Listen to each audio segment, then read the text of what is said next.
पर कैंडिडेट के बारे में आपने अभी तक नहीं बताया। गुरदासपुर लोकसभा हल्के से कांग्रेस किस कैंडिडेट को उतारी है, जबकि बाकी पार्टियों ने कैंडिडेट के नाम अनाउंस कर दिए। एक बहुत ही बढ़िया बात है, कल मैंने होशियारपुर में प्रेस कॉन्फ्रेंस की, यही सवाल आया तो मैंने कहा क्या पता कल सुबह तक कैंडिडेट हो जाए घोषित, और हो गया।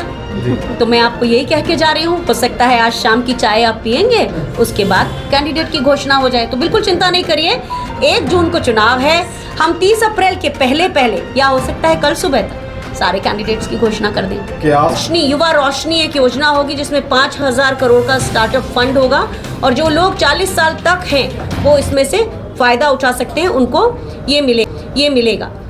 भर्ती भरोसा जिसकी मैंने बात की, उसका एक कैलेंडर हमने परसों रिलीज किया है, जिसमें जून से लेकर और दिसंबर तक फेज्ड मैनर में व्यवस्थित रूप से जो भर्ती है, ना केवल भर्ती निकाली जाएगी, एग्जाम होंगे, रिजल्ट आएगा और नियुक्ति पत्र भी दिया जाएगा।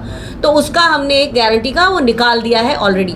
इसके अलावा जो गिग वर्कर्स होते हैं, जो कोविड के बाद से सामने आए हैं, जिनको कॉन्ट्रैक्ट पर रखा जाता है लेकिन उनके लिए पीएफ और दूसरे तरह की सामाजिक सुरक्षा नहीं है, उसकी भी बात हमने इस न्याय पत्र में की है। दूसरी चीज़ है नारी न्याय। तो नारी न्याय में हमारी सबसे बड़ी जो योजना, एक जवाब आपको देती हूँ, गहरा जवाब है, समझिएगा भी। कांग्रेस की ताकत लोगों से आती है, तो जब कांग्रेस ताकतवर होती है ना, तो वो ताकत लोगों को वापस मिलती है। कैसे? Right to employment, right to food, right to health, right to education. और राइट टू एजुकेशन में तो हमारे बड़े न्याय पत्र में और भी बहुत सी बातें हैं, और राइट टू इन्फॉर्मेशन भी, जिससे आप दिमागी तौर पर भी सशक्त बने। लेकिन बीजेपी की ताकत आती है कॉरपोरेट के चंदे से। तो जब बीजेपी ताकतवर होती है ना, तो कॉरपोरेट ताकतवर बनता है। तो जिनकी ताकत ही लोगों से आती है, क्या वो लोगों के साथ चीटिंग कर सकते हैं? जिनकी ताकत ही कॉरपोरेट से आती है, वो कॉरपोरेट के साथ तो चीटिंग कर नहीं रहे हैं। कॉरपोरेट को ही सब कुछ दिया जाता है। 400-500 गुना नशा बढ़ गया है इस देश में। क्यों आई है? क्योंकि हिमाचल प्रदेश में और कर्नाटक में हमने महिलाओं को 1,500 रुपए और 2,000 रुपए प्रतिमाह देने की बात की है, जो गरीब महिलाएं उनको। चूंकि ये योजना अच्छी चल रही है, इसलिए हमने 8,500 रुपए प्रति माह एक गरीब परिवार की एक महिला को देने की बात की है।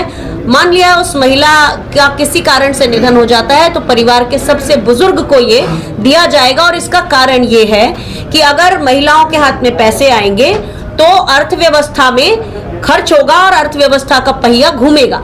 ये है। दूसरी एक बहुत खास बात जो कांग्रेस ने कही है कि 50% सरकारी पद महिलाओं को आरक्षित किए जाएंगे।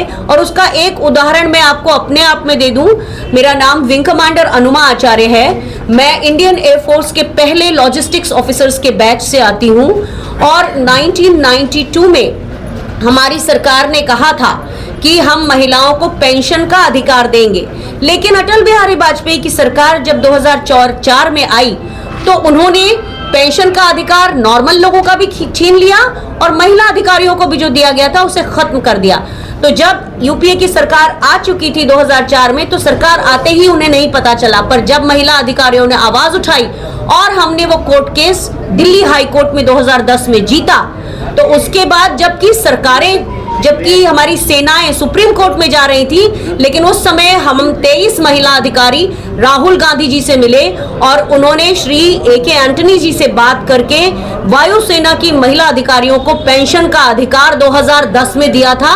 ये आपको बताना जरूरी है। इसलिए जब हम बात कहते हैं कि 50% महिलाओं को हम आरक्षण सरकारी नौकरी में देंगे, तो हम बिल्कुल देंगे। इसके अलावा आपने कभी सुना हो कि बीजेपी की सरकारों ने कभी किसी वर्किंग वुमेन के लिए हॉस्टल बनाया हो? तो कांग्रेस ये वादा करती है कि अगर हमारी सरकार बनेगी तो महिलाओं के लिए सावित्रीबाई फुले हॉस्टल्स जो हैं उनकी संख्या बढ़ा दी जाएगी। आशा उषा कार्यकर्ताओं का न केवल तनख्वाह बढ़ेगी, बल्कि केंद्र सरकार का दिया जाने वाला हिस्सा दोगुना किया जाएगा।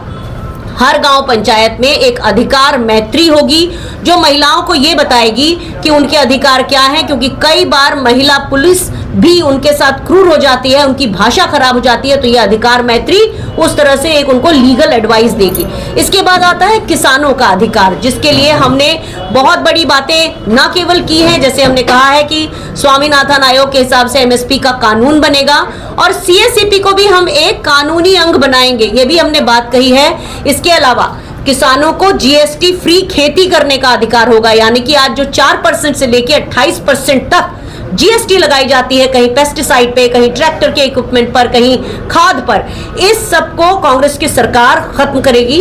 ये एक बात है। आयात और निर्यात की एक अच्छी नीति बनेगी, जिससे कि जो फसल ज्यादा हो उसे ही सरकार ना बुला ले, नहीं तो दाम गिर जाते हैं। तो एक व्यवस्थित नीति बनाई जाएगी। किसानों को अगर फसल खराब होती है तो मुआवजा 30 दिन